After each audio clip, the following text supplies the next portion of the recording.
Bonjour, je suis Alfred Loire. Je vais vous présenter le concept de Growth Leadership et son application en Result Change Coaching pour entrepreneurs, DG, le comité de direction, c'est-à-dire toute équipe de dirigeants, le conseil d'administration et même pour les dirigeants politiques du pouvoir exécutif, législatif et judiciaire.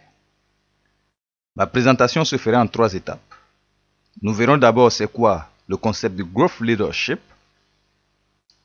savoir ensuite en quoi consiste le coaching pour dirigeants et nous terminerons par les conditions pour que le coaching donne les résultats désirés. Ceci dit, commençons. Alors, c'est quoi le Growth Leadership?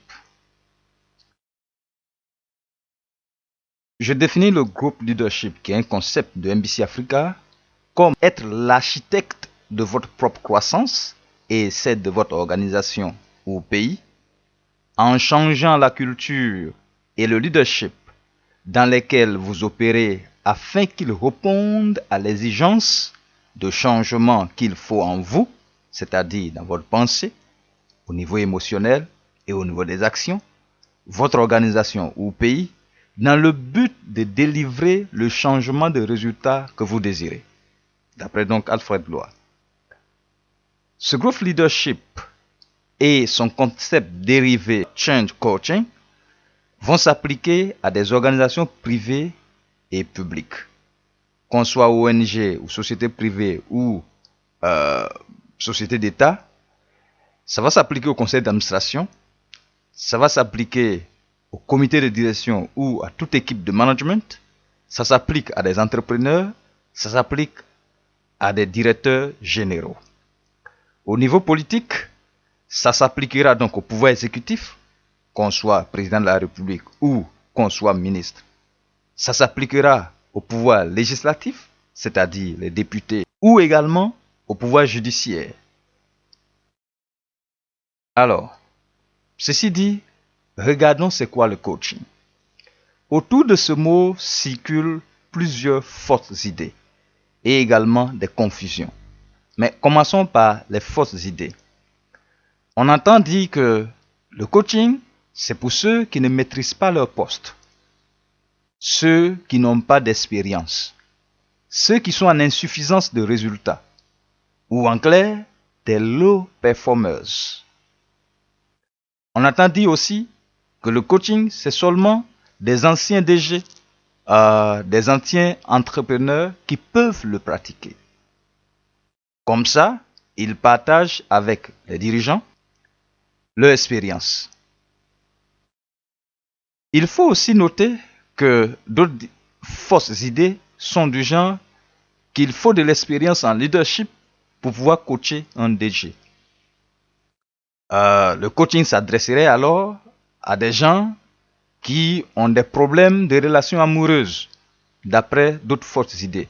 Bref, en plus de ces fausses idées, vous avez aussi de la confusion. Certains disent que le coaching serait la même chose que le mentoring. Le mentor ou le mentoring invoque une relation d'ancien à nouveau, d'expérimenté à novice. Le mentor dispose de compétences, de connaissances que le protégé n'a pas. C'est une relation d'expert à apprenant. Le transfert de connaissances va se faire donc à travers du conseil, donner des directions à suivre et partager l'expérience personnelle du mentor avec son protégé. Ça, c'est pas du coaching. Certains disent c'est la même chose que le consulting. Le consultant renvoie donc à l'idée du conseil sur la base de notre expérience dans un domaine donné. Il inclut l'analyse du besoin, le diagnostic, la proposition de solution, l'implémentation. Il est de nature directif, il est de nature prescriptif. Ce n'est pas du coaching. Certains disent aussi que c'est la même chose que la thérapie, qui est de nature aussi centrée problème, c'est-à-dire des individus ont connu des blessures émotionnelles par le passé qui aujourd'hui hantent leur vie, les empêchent de fonctionner correctement. Le rôle du thérapeute va consister donc, je dirais, il aide, il repart les gens de leur dysfonctionnement. Ce n'est pas du coaching. Certains disent que c'est la même chose. Le training est focus sur les compétences, le développement de nouvelles compétences. Et dedans, vous avez le trainer qui est l'expert, qui sait ce que ceux qu'il est en train de former ne savent pas. Donc, il va fixer l'agenda, il va déterminer l'évaluation. Et ça, ce n'est pas du coaching. Certains disent que c'est la même chose que le performance management, dans lequel le commandé contrôlé du management, le manager va dire ce qu'il faut faire et comment il faut le faire. C'est loin du coaching. La question c'est quoi au juste le coaching? L'ICF, International Coach Federation, définit le coaching comme étant un partenariat professionnel entre un coach et des clients dans un processus de pensée stimulante et créative qui les incite à maximiser leur potentiel personnel et professionnel. Ce qui est particulièrement important dans l'environnement incertain et complexe d'aujourd'hui, les coachs honorent le client comme l'expert de sa vie et de son travail. Très important. Et croient que chaque client est créatif, ingénieux et entier. Donc, on n'est pas dans la thérapie.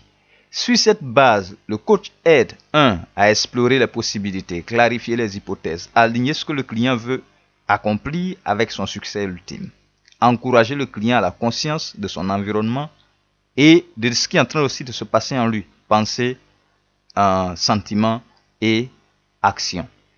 Susciter des solutions et stratégies générées par le client lui-même. Donc, c'est pas la même chose, c'est pas le mentor, c'est pas le consulting, ni le training. Les solutions sont générées par le client lui-même. Et enfin, le maintenir responsable et comptable, indispensable. Si on note la responsabilisation, le coaching n'a plus son sens. Le processus aide le client, donc ici les dirigeants, à améliorer considérablement leur perspective sur le travail. Si vous ne pouvez pas prendre du recul sur ce que vous êtes en train de faire, vous passez rapidement en mode d'autopilotage. Et la vie, tout en améliorant leurs compétences en leadership et en libérant leur potentiel. Vous voyez, de cette définition se dégagent plusieurs choses que nous allons voir. 1. Le positionnement du coach. Le coach, comme le dit la définition, il s'agit d'un partenariat. Le coach n'est pas devant, comme le mentor le ferait. Le coach n'est pas l'expert du contenu, donc n'est pas le consultant. Il n'est pas le trainer. Et du coup, il est à côté. Et ça, c'est vraiment l'humilité qu'il y a dans le coaching. Le coaching stipule que le coach se met au même niveau que son client, adopte la même posture que son client et de surcroît, comme l'a dit la définition, le client est l'expert de sa vie et de son poste. Donc, c'est l'humilité de la position du coach. À côté, pas devant. Et il n'est pas l'expert du contenu. Le client est l'expert du contenu. Il intervient donc au-delà du contenu. Et en coaching, on parle du meta-coaching. Meta-coaching signifie qu'on va au-delà du contenu. Donc, le coach va se positionner à un niveau au-delà de l'aspect technique. Pas besoin donc d'expertise technique qui, quand ce n'est pas bien maîtrisé, détruit l'essence même du coaching, la conscience, la responsabilisation et la confiance. De l'expertise dans la main d'un individu qui ne sait pas la différence entre le coaching et les autres modalités, va glisser dans le conseil tout de suite, va glisser dans les directives, va glisser dans « fais ça », va glisser dans il faut plutôt faire ça, il faut faire ça pour que ça marche. Tu sors de ton travail de coach. La communication. Le coach questionne. Il pose des questions qui vont créer donc la conscience, qui vont créer le choix et donc la responsabilisation, qui vont créer la perspective, le recul par rapport à ce qui est en train d'être fait. Et donc, il ne donne pas ou il ne montre pas. Il n'est pas prescriptif, il n'est pas directif. Sa valeur ajoutée. n'est pas dans sa maîtrise supérieure du poste du dirigeant, mais dans comment il aide ce dernier à changer son potentiel en résultat désiré, à devenir meilleur que lui-même. La profondeur du dialogue. Le dialogue du coaching, le coach est à l'écoute de ce qui se passe dans la pensée de son client. Il est à l'écoute de ce que son client ressent. Il est à l'écoute de ce que son client est en train de faire. Et quand vous intégrez ces trois dimensions, vous comprenez pourquoi est-ce que le coaching pousse le dirigeant vers la conscience de soi. C'est-à-dire, le client devient sensible à ce qui est en train de se passer en lui-même et à ce qui est en train de se passer autour de lui. À la responsabilisation, ça crée le choix. Ce n'est plus l'autopilotage. À la confiance en soi, c'est indispensable. Ça corrige aussi le dialogue interne, dans lequel peut se retrouver plusieurs interférences qui obstruent la libération du potentiel. Comment c'est centré? Le coaching parle que de résultats. Il est centré résultat, il est centré sur le futur, il est centré sur le changement, sans lequel il ne peut pas avoir de résultats désirés. C'est quoi sa psychologie? La psychologie du coaching, c'est pour les dirigeants qui veulent plus. Plus de croissance, plus de leadership, plus de culture qu'ils désirent, plus de résultats désirés donc, plus de cash, de profit, d'actifs, d'employés, plus de clients. En clair, des gens qui, aujourd'hui, produisent du résultat, mais qui veulent donner le meilleur d'eux-mêmes. Son langage, il est descriptif et non de jugement de valeur. Dans le coaching, on ne qualifiera pas quelque chose, ça c'est bon, ça c'est mauvais. Ça c'est vrai, ça c'est faux. Ça c'est un succès, ça c'est un échec. Ça c'est faux ou ça c'est mauvais. Non, le coaching va décrire ce qui est là. Ce qui est comme ce qu'il veut, comme ce qui ne l'est pas. Il va le décrire et non pas le juger. Et dans le coaching donc, vous ne verrez pas le blâme. On ne blâme pas. Et du coup, c'est quoi sa relation? C'est une relation de confiance, d'intimité. Le dirigeant peut évoquer doute, peur, erreur, faiblesse, sans être jugé. Ou paraître vulnérable. Prenez un exemple. Il y a des situations, le dirigeant ne peut pas évoquer devant son conseil d'administration. Il peut parler de ça dans le coaching. Il y a des situations, le dirigeant hésite d'évoquer avec ses collaborateurs. Pourquoi? Parce que parfois, c'est des choses qui les touchent directement et pendant qu'il est en train de réfléchir dessus, il ne peut pas évoquer avec eux. Ou il va donc évoquer ces choses. Ou il va donc évoquer ce qui le garde éveillé la nuit. Ou il va donc parler de la solitude qu'il vit au sommet, au poste de dirigeant. Ou est-ce qu'il va trouver un environnement assez serein, assez confiant, assez intime, assez, j'appellerais ça, protégé, de sorte à ce qu'il évoque ces sujets sensibles sans courir le risque d'être jugé ou sans courir le risque d'être exposé. C'est avec un coach pour dirigeant. Et ceux qui fonctionnent sans coach se privent d'une possibilité énorme de conversion de leur potentiel. C'est quoi la finalité? Faire fonctionner le dirigeant uniquement dans sa zone de force, tout en éliminant les interférences qui obstruent son avancée vers ses résultats désirés, ou qui sabotent l'excellence dans l'intégration de ce qu'il pense, ressent et fait. Ceci dit, regardons les conditions requises pour que le coaching soit un succès, pour que le coaching donne les résultats désirés. Alors, le dirigeant veut changer et veut que le changement soit durable. Ça, c'est très important. Il y a des gens qui entendent parler de coaching et qui vont en coaching, mais ils ne sont pas prêts à changer. Ils ne sont pas prêts à changer leur pensée. Ils ne sont pas prêts à changer. Le changement est quelque chose qui s'applique aux autres et non pas à eux. Mais ceux-là, ils ne peuvent pas tirer le meilleur, ils ne peuvent pas donner le meilleur d'eux-mêmes.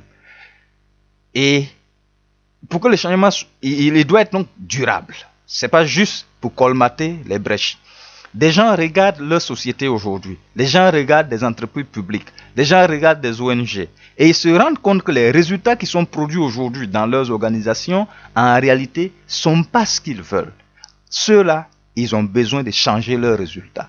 Et pour changer leurs résultats, ils ont besoin de changer fondamentalement ce que nous appelons...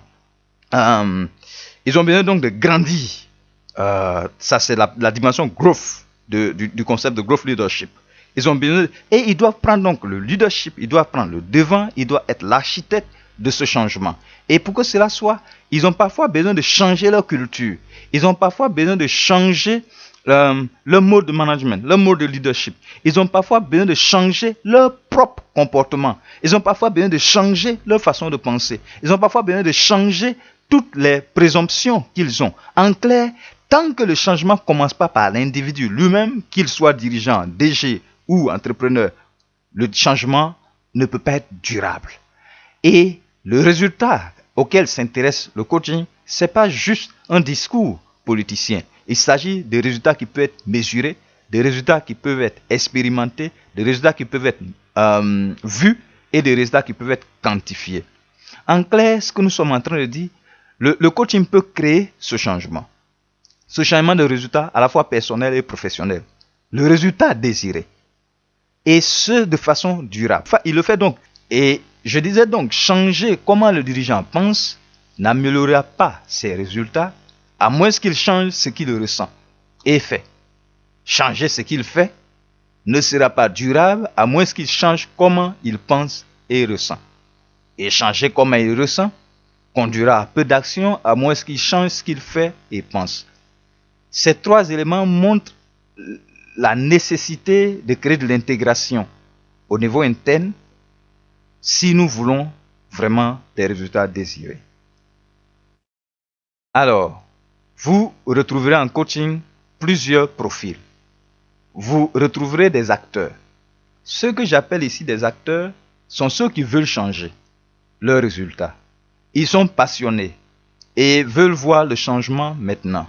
Ces dirigeants-là disent en fait, ça doit être la priorité numéro 1. Ils décident donc de changer leur cash pour avoir de nouveaux résultats, de nouveaux actifs, de nouveaux clients, etc., etc. Ceux-là sont des acteurs. Vous avez les participants. Les participants sont en fait ceux qui veulent s'engager dans le coaching. Mais ce n'est pas leur priorité numéro 1. C'est un peu comme des spectateurs. Ceux-là, ils aiment le jeu, mais ils ne sont pas sur le terrain en train de jouer. Donc, ce sont les participants. Vous avez les passagers. Les passagers sont en fait ceux pour qui le coaching semble être une idée très intéressante. C'est vraiment très génial. Ils en ont entendu parler. Ils ont entendu peut-être un coach parler. Et ceux-là, au moment où ils décident, ah ouais, c'est indispensable que je change mes résultats maintenant, une idée plus glamour leur arrive et puis ils abandonnent donc le projet de changement pour poursuivre l'idée glamour. Ceux-là, ils ne peuvent rien retirer du coaching. Les prisonniers. Les prisonniers sont des gens qui ont été envoyés par quelqu'un d'autre qui a de l'influence sur eux. Soit leur patron, soit en tout cas une personne qui a de l'influence sur eux. Et le coaching n'est pas une décision qui vient d'eux-mêmes. Et donc, ils sont là, ils sont des prisonniers, ils sont là physiquement, mais si vous regardez, ils sont absents d'esprit et de cœur. Le coaching ne peut pas marcher non plus pour ces personnes. Ensuite, vous avez les protestataires. Ceux-là, ils ont été envoyés pour être réparés. Du coup, ils ne sont pas d'accord. Ils manifestent, ils contestent. Ça devient un conflit entre eux et le coach. Là encore, il ne peut pas avoir de succès. Voilà, succinctement présenté. Si donc vous voulez devenir le meilleur de vous-même, si vous voulez délivrer des résultats que vous ne pensez pas possibles aujourd'hui, si vous voulez devenir acteur de ce changement de résultats à votre poste, ceux de votre équipe, qui peut être comité de direction, conseil d'administration, dans une entreprise publique, dans une organisation privée, en ONG, et même chez nos politiciens, je dirais, contactez MBC Africa pour changer vos résultats. Vous aider à sortir le meilleur de vous-même, à passer outre les barrières personnelles et les limites qui obstruent votre niveau de performance ou sabotent l'excellence que vous voulez créer et l'excellence aussi de votre équipe, comité de direction ou même de votre organisation. Merci et à très bientôt pour la deuxième partie sur le coaching de façon pragmatique pour les dirigeants.